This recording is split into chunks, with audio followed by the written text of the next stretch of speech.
Hello, everyone. Welcome to eWomen on Facebook Live, where we meet every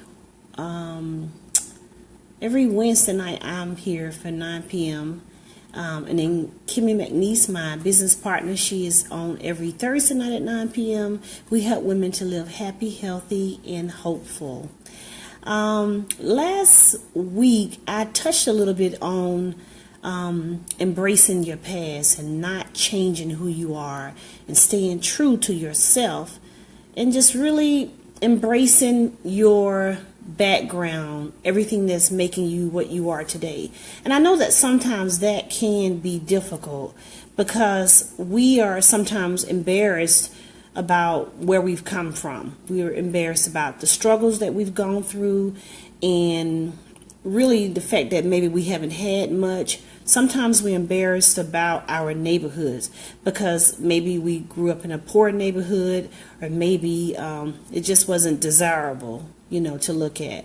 Sometimes we're embarrassed about our family, how they act, how they talk. Sometimes we're embarrassed about the way we were treated as children. Many have been abused. Sometimes we're embarrassed about how we looked.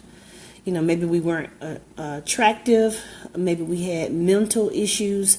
But it's still very important that we embrace where we come from so that we can try to understand how far our families have come. We're doing better than our families before, and they did better than their families before. And so because of where you've come, everything that you've come through, what has made you stronger, and how has your past been a benefit to you? A lot of people that grew up in Atlanta, they are very familiar with the restaurant called Mary Mac's. It's a soul food restaurant. My grandma Ruby, was one of the main cooks there for a very long time, and every now and then I run into people who remember her, and they say, "Oh man, her food was so good." One of the things I'm so proud about my grandmother, Ruby, was that she loved to feed people. She loved to get the family together, especially around the holidays. And so when she passed on, my mom was the person who loved to get the family together and cook for everyone. And now that my mom is gone, I am the person who tries to get the family together. I'm not saying I'm the cook that my grandmother was, but I definitely know a lot of her recipes. And I got that, my love for getting family together, I got that from, my past, from how I grew up. It's a part of my makeup. My other grandmother, Irene Riggins, she grew up on a farm. Her father had his own business. They ate from the farm, and then, of course, they sold the rest to other people. And because of that, my grandmother was the first to go to college. And so I don't know if you've seen the TV show, what's that show called? I can't think of the show.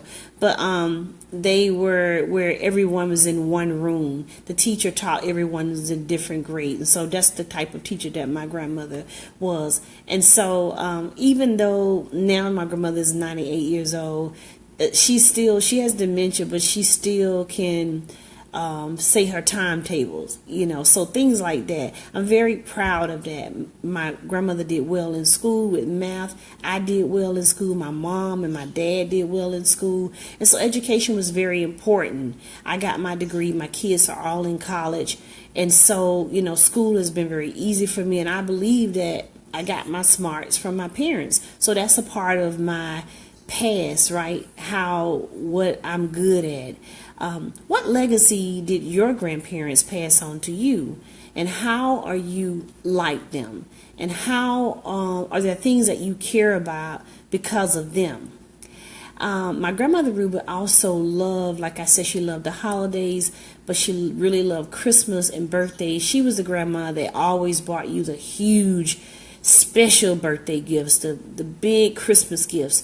And so my mom did the same thing with me. My mom only had one daughter, but for me, I had everything under the tree. I think I said before, everybody in the neighborhood couldn't wait to see what I got for Christmas so they could play with it. And so, of course, I did that to my kids. My kids had huge Christmases and huge birthdays. And so these were my family traditions that I uphold. What are your family traditions that you uphold? And have you thought about why those traditions are important to you? And are you teaching those to your children? What are you passing on to your children? My grandmother Ruby also was very big on vacations. She's introduced us to vacations. I remember as a kid going on bus trips with the whole family. My grandmother had 6 kids, and so everybody, wives and kids, we would all pack up on the bus. We even went to Disney one time. And so even though my mom never really took me on vacation with her, she did travel, but she never took me. The seed was always planted, was already planted. And so that may be one of the big reasons why I felt good about going to the Navy and just seeing what else was in the world. And so, of course, I took my kids on vacation. I still go on vacation with my kids now. So do you travel? And if so, who took you on your first vacation? And who took you out of state for the first time? All of this is a part of your past, right? Embracing your past. I also think about my grandparents, that they were risk takers. You know, my grandmother Irene, who went to college for the first time, my grandmother Ruby, who started several food kitchens, like kitchens around, local kitchens around the neighborhood where she fed people. My dad was a risk taker. He married my mom at 16 and started a family.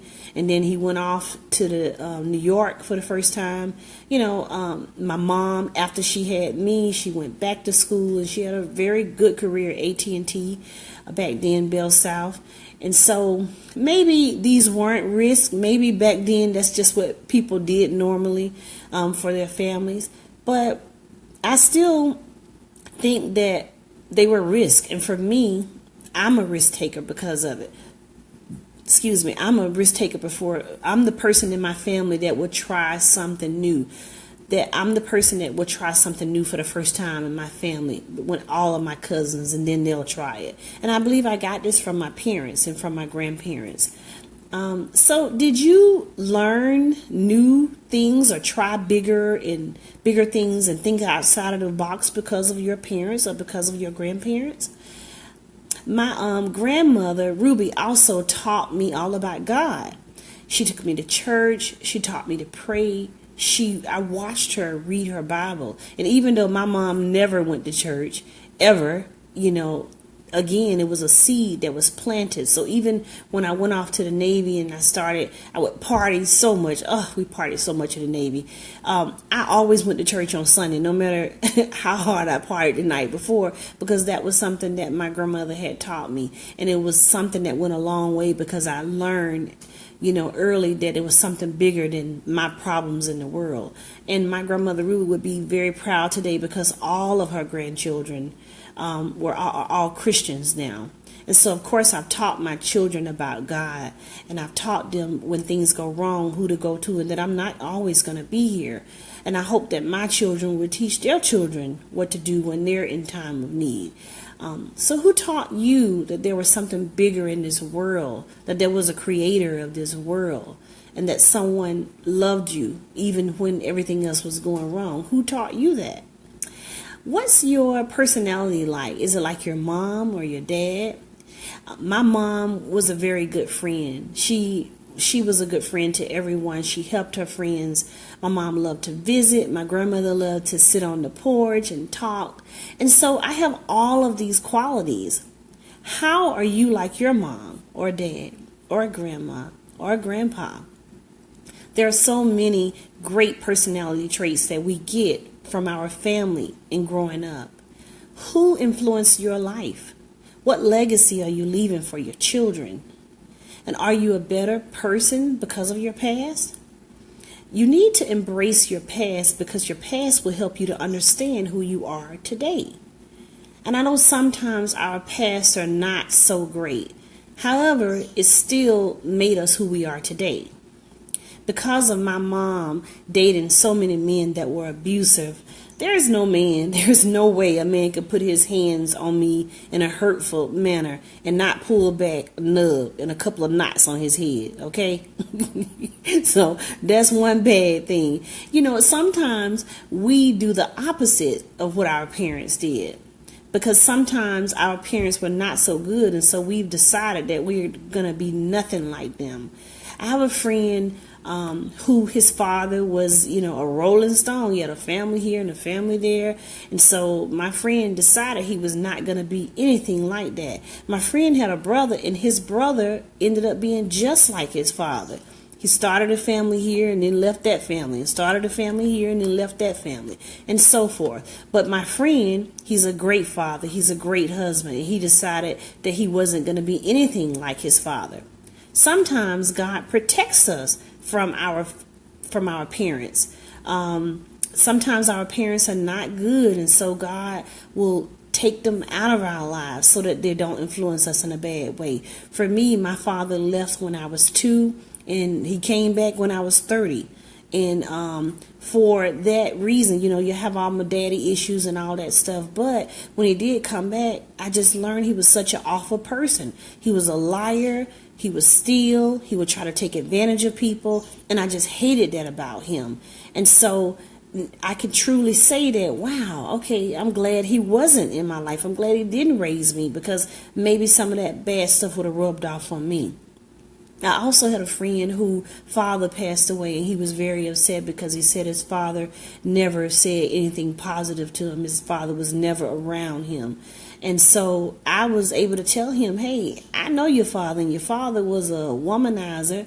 He, was abusive to women, and his father was abusive to women. So guess what? Had you been around him a lot, you probably would have been the same thing, because you would have saw that and you would have thought it was normal. And so I can say that you are a good father. You're a good husband. So sometimes it's good that our parents were not around. Sometimes our past leads us to helping others. Donnie McClurkin was molested as a child, and yet he brings people closer to God with his music today. Oprah Winfrey was raped by her cousin, but that didn't stop her from being the biggest paid woman on TV. Kirk Franklin was abandoned by his mom, and he's producing music that encourage all. Tyler Perry, the movie producer, Monique, actor, comedian, Vanessa Williams, the first black Miss America, all of them were sexually abused. Demi Lovato, the singer, Chevy Chase, the actor, Queen Latifah, actor, singer, Christina Aguilera, were all child abused. All these people became stronger and successful, even though they had a rough past. So why are you struggling? Embrace the good and fix the bad. Whatever you don't like, you can change it. And think about what mistakes that you can change that have happened in your past. Think about what has made you stronger today.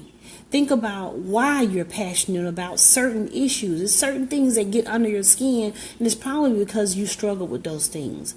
And now think about how you can use your past to reach your dreams. And when you do, your past will help you understand who you are, and how you can help understand who you are. Therefore, today I want to encourage you to embrace your past, the good and the bad. Tell your children, learn from it, and use it. Thanks again for watching. Catch my girl, Kimmy McNeese, tomorrow night at 9 p.m. Thanks.